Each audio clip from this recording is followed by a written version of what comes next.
Hello family, Kiki Black here, and happy Mother's Day to all of the mothers, whether you have physically pushed one out, stepmother, godmother, whatever you may be. So I wanted to talk a little bit about Mother's Day and just share some intimate moments with you guys and some of my experiences. So as many of you may know, I am currently pregnant with my first baby. I am 4 months pregnant today, which is, what's today's date? I think it's like May 8th or something like that, 2024. But yes, 4 months pregnant, super excited. And this is my first time ever pregnant in my entire life. So I've had no miscarriages, I've had no abortions, never been pregnant.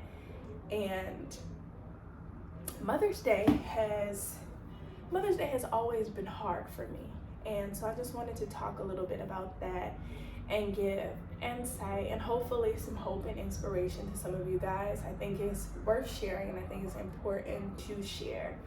So Mother's Day, okay, so I'm grateful for my mother. I always celebrate my mother on Mother's Day and grandparents. So my dad's mother is no longer with us, but my mom's mom, my grandmother on that side, is here. So of course you always give love, positive affirmations, and celebrating your mothers if you have them in your life. And even if you don't, you still celebrate. And you know, sometimes Mother's Day is hard for people if they've lost their mother, right? Or lost their grandmother, whoever raised them. It can be rough.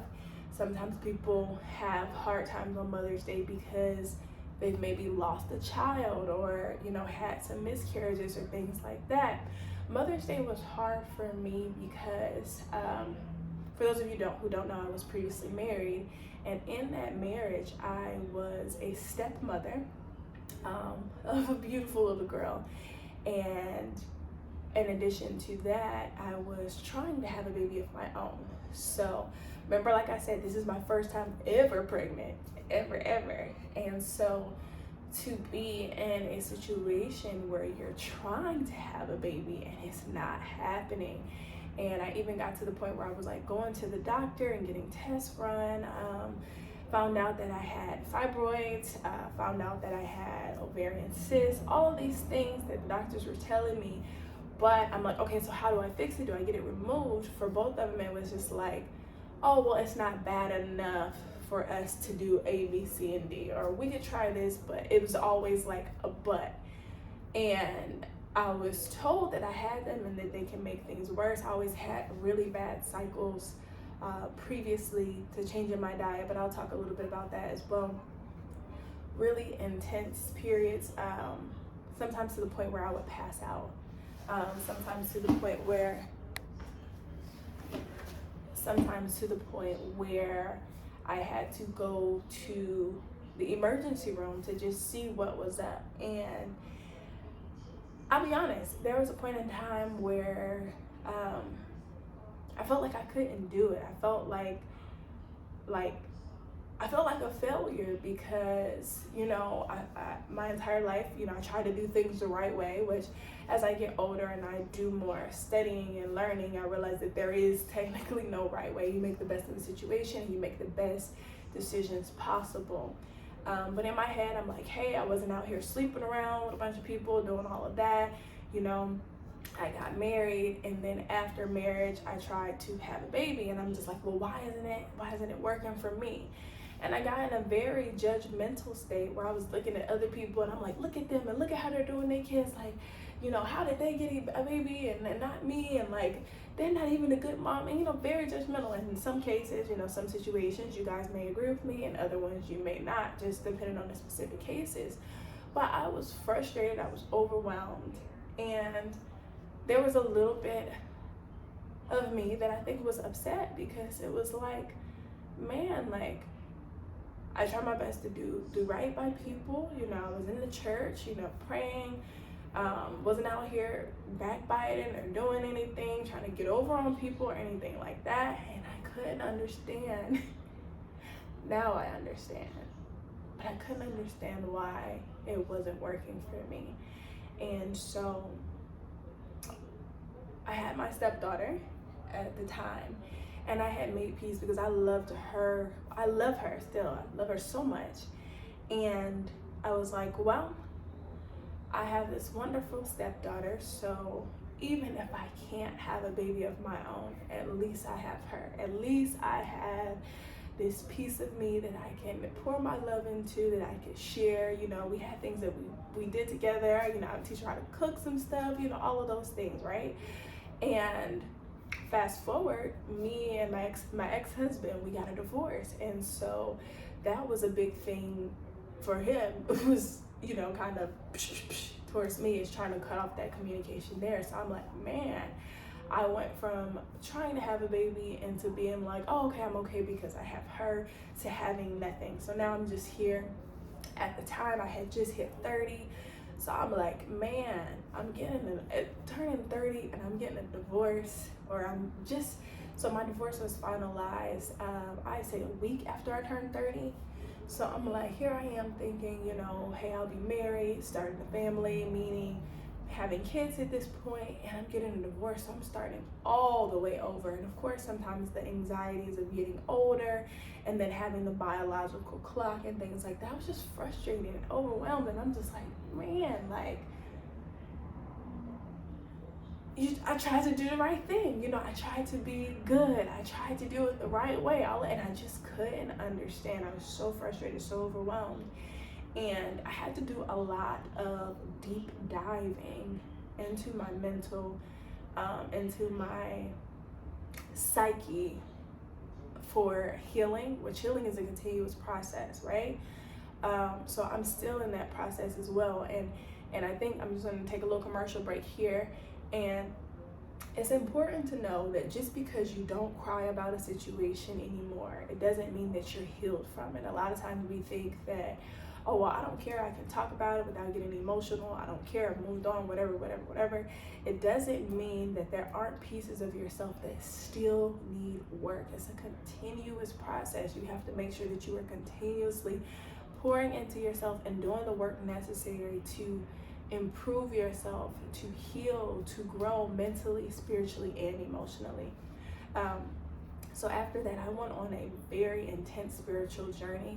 I grew up with a Christian background, and so I was heavy in the church, but I also started to open up my mind to other things. Sometimes when we are caught up in religion, we don't allow ourselves to do the things that help us mentally because we're like, oh, it's bad, or, you know, nothing but the blood. As long as I got the blood, I'm good. And it's like, okay, those things are fine, but it doesn't mean that things like meditation should be taken off the table. It doesn't mean that things like grounding should be taken off the table. So got heavy into that. For those of you who don't know what grounding is, do some research, but it's literally getting barefoot and allowing your feet to touch the earth, to touch the earth. And it's actually science when you look it up. So in my head, I'm like, I don't need nothing to make me feel better. Just, you know, I'm gonna pray and shout it out, get up in a, you know, hallelujah, and everything's all good. And it's like, okay, again, if that's what works for you, good. But allowing yourself to be open to other methods of healing and nurturing your mind, body, and spirit. So I started doing those things. The first time I did grounding, I was like, oh no, this must be a placebo effect. I feel something. Like, I feel like I just got a pressure off. And it's like, girl, after the research, it's science. So definitely look into grounding. Same thing with meditation. There's a negative connotation sometimes as it relates to Christianity. When people talk about meditation, they're like, oh no, I don't need to be sitting there and chanting or whatever. First off, you can meditate without chanting. That's not a direct correlation thing. And even if you do, you could chant whatever you want to. Listen, if it's that deep, chant Jesus. You know what I mean? But just taking a mental break and finding a place in your own head where you could just have quietness, right? Just a split second of time where you aren't thinking about what you have to do, what's going on with your head, obsessing about situations, you know, thinking about the past, having anxiety about the future. Just a moment to just chill. And I believe that in those moments where there is silence, that's where God can really speak to you, because it's not all of this other things going on, right? So I made a conscious effort to do those things. Counseling is also highly recommended, okay? So especially after a more intense situation like that, and then, you know, going down how it did, which that's irrelevant to the situation. Like, I'm not gonna do the whole drama thing. It was a mess, and we'll leave it at that. Some things hurt my feelings, but it's always a blessing in it. You just have to see it, you have to wait, you have to be patient, right? And wow, thank you, God. Did all of those things, and you know how you hear people to say, well, I'm just working on myself, I'm just focused on myself, I'm just working on myself. Sometimes people say that, and it's all ego. It's all ego. It's all trying to prove a point. It's all, I don't need no man, I don't need this, I don't need that. No, that's not what it was. It was, I am actually doing the work to make sure that I am better mind, body, and spirit. And I finally got to a place where I was good. I was like, man, I want to be a mother, but if I don't, it is what it is. I'm grateful for the life that I've lived. Even though I am disconnecting this connection here, and I even had to step away from my stepdaughter for a while, because my heart was still connected with her. And if I'm honest with myself, I stayed there a lot longer than I should have, and even said I do, because of the love that I have for her. And so I had to make that disconnect for a minute, you know. And I remember it was a Mother's Day that came after, and so at the church I was attending in Atlanta, the pastor always made an effort to be inclusive. He knew a little bit about my story and the things that I was going through personally. Of course, there's always the random people that kind of know the situation and be hating a little bit, so they'll try to throw the little jabs or whatever and be like, yeah, because if you haven't had a baby, if you haven't pushed one out, then you know what I'm saying. But well, we're not talking about the negativity, but I always appreciate him, because he made an effort to not only pray for me and cover me, but to also be inclusive and to be like, okay, even stepmothers and things like that. So it was an issue or a little bit of a emotional thing prior, when I was married and I had my stepdaughter. So you would imagine that after losing that, it would be even more of a thing. So with him being so inclusive, of course, there were other people that tried to go above and be like, oh no, you still a mother, you still a mother. And I'm like, hey, like, no, I'm not.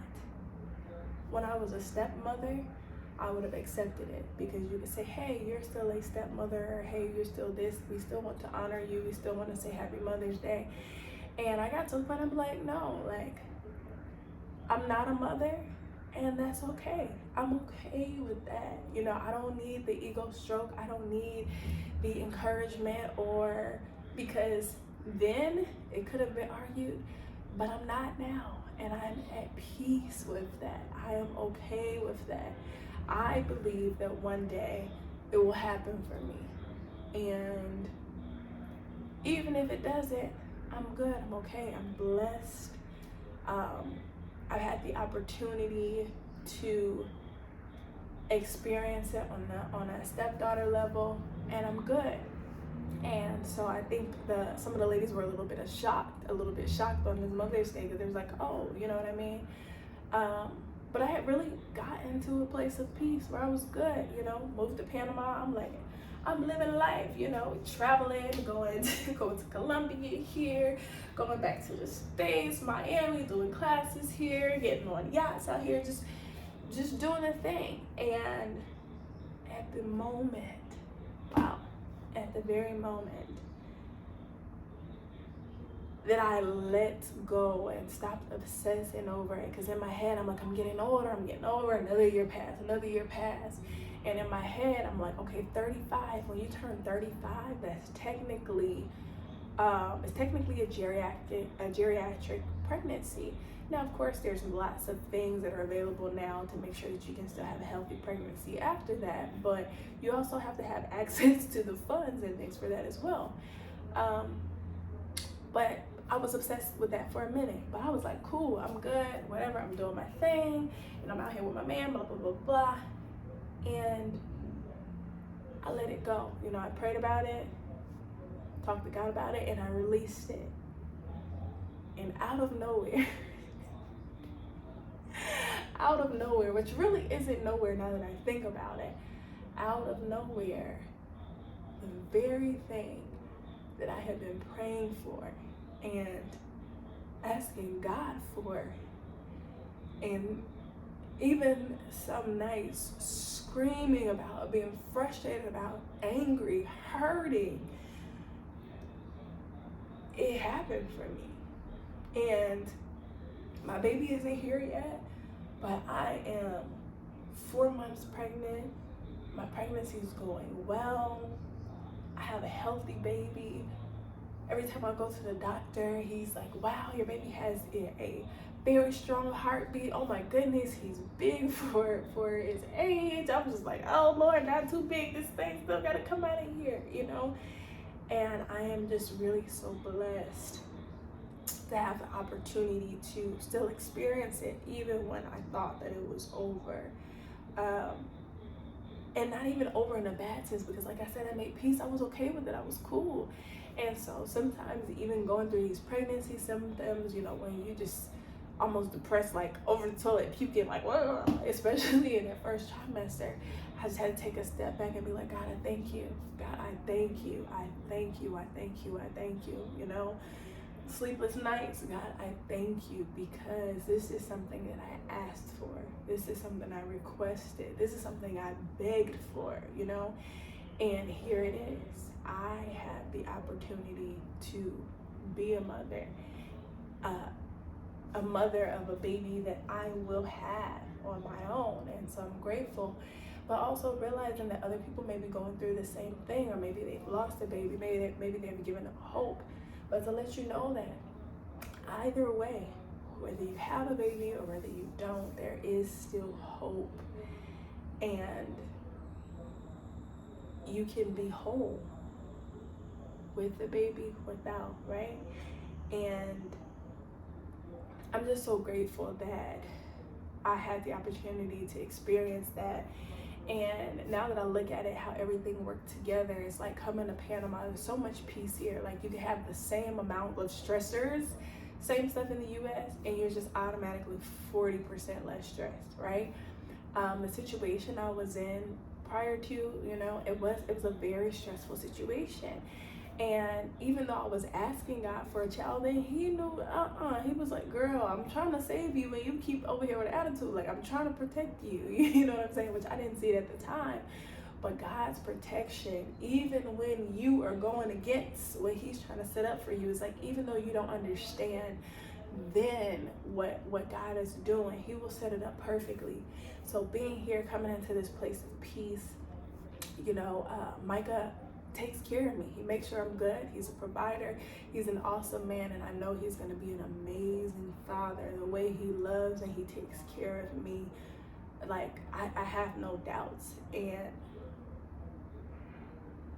of course, you know, I want to live happily. Matter of fact, we're going to live happily ever after. We're going to be married. We're going to have a wonderful life. But if there was a chance that did not happen the way I saw it or envisioned it happening, I know that regardless, this man is going to be a phenomenal father. He's going to make sure that his kid is good and nobody else. It's not going to be one of those situations where, depending on the woman you with, depends on how much you see your kid or what you're doing, and the person's like, no.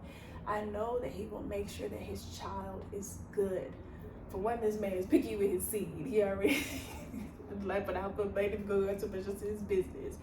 But he's like, hey, you know, some situations before, I'm like, yeah, no, you're not my child's mom. So yeah, and I know that he trusts me, and I trust him fully, and I trust him fully with my child. Also being here and being on that journey where I was working on my mental, my spiritual, and my physical He's assisted me and supported me and even helped me to become better in those things. So I already know, like, it just made sense, you know, being here, being more active. I was already working out and physically active. You know, I've been in the fitness industry for a while, but if you want to just say what it is, he's helped me bring it to a whole nother level. The activity, the amount of fitness, it went from being active, working out, to being fit, like a fit person. Where people look at you and you're like, what do? You work out? Do you compete? You know, what is it? And even dabbling into other things to help with the spiritual, which also helped with the physical, like fasting, which we probably need to do a whole nother video on that together. But talking about fasting and how fasting cleans your body and any toxins or wild cells or anything in your body that's going crazy. Once you fast above a certain time, it starts to heal itself within their body. There's a study that says if you do only one, well, not only one, at least one 7-day water fast in a lifetime, it takes your percentages of ever getting cancer down something like 70-something%. I wish I had the exact facts for it. I don't. We'll look it up, ask Micah about it, or maybe we'll put the actual statistics and cite the source in another video. So we were to the point here, we are meditating twice a day. We were fasting once a week. Obviously, being pregnant now, I have to chill out on the fasting. But all of these things were just setting my body up to carry this baby in my womb. I'm like, wow, I was meditating twice a day. I'm more active. I'm fasting, which is healing my body. I'm eating healthier. The quality of food here in Panama is just 1,000 times better anyway. But in addition to that, I'm still making better choices in food, making sure I'm getting my fruits, my vegetables, all of those things. We literally created the environment for my womb to have a healthy baby. And it was a manifestation on both of our parts back in, I want to say, was it 2021 or 2022? I don't know, I'm gonna have to look. I think it might have been 2022. Yeah, I'm gonna say December 2022, Micah looked at me in my face and he told me, he was like, you're gonna be my wife and you're gonna be the mother of my child. And so, you know, we like, ooh, girl. I didn't think that it was serious, but here we are. You know what I mean? And so it's a manifestation in so many different ways, a manifestation that had actions to make the manifestation come true, even though it wasn't intentional. Now, in hindsight, we like, yeah, we definitely did manifest this, you know. I wanted a baby, but I mean, it ain't have to be today. I was good. We supposed to go to the yacht, and, you know, and all of those things. But I'm super excited being here in Panama. Wow, it just takes it to another level. It's such a family-oriented place. The setup is perfect, and I'm excited to raise my child here in Panama with Micah. Like I know it's not gonna be easy every day. I'm not expecting that, but the setup for it is a lot better than it was when I was begging to please let me have a baby with the what in the world while I'm not pregnant. It's like, girl, I'm talking. Let me do what I'm doing, girl. My child, back up, chill out. So I'm so grateful, and I just want to encourage you guys, whether it is for you having a baby or something else, to just have faith. And even when you don't understand, even when you're upset, you're hurting, you're crying, you're frustrated, and you just don't get it, just know in the back of your head that everything always works out the way that it's supposed to be. And know that God got your back, you know. Know that if you are a person who tries your best, not saying you have to be perfect, but if you try your best to do the right thing, you're doing right by people, whether you believe in God, you're Christian, you know, whether you practice Buddhism or whatever, all of these things talk about it, like indirectly about it coming back to you. If you were putting out positivity, it's gonna come back to you. You know, it may not come the way you want it, or as soon as you want it, or when you want it, but just know that it'll come back. All right. And the same way if you tripping too and you on the other end. So don't be tripping being a hateful, nasty person and be thinking that you're gonna live a good life. It just don't work out like that. I'm just saying. You can't be full of boop boop and then think that you ain't gonna have flies around you. Alright? Alright. Let me get off of here. Anyway, I love you guys so much. Thank you for watching this long video. What is this, like 26 minutes? Anyway, peace out. Love you guys. Bye.